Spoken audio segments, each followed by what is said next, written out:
Aujourd'hui au marché, j'ai craqué sur des artichauts. Alors c'est vrai qu'on a l'habitude de les cuire à la barigoule ou à la vinaigrette, ou même de faire des salades d'artichauts crus, mais moi je les aime ouverts comme des fleurs et croustillants comme des chips.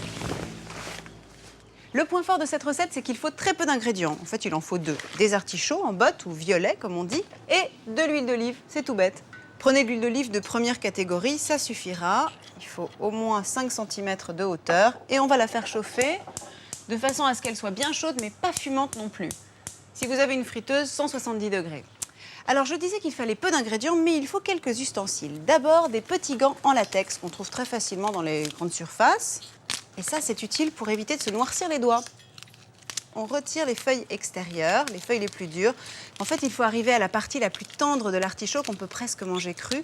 Et là, on va prendre le couteau économe et on va peler la tige.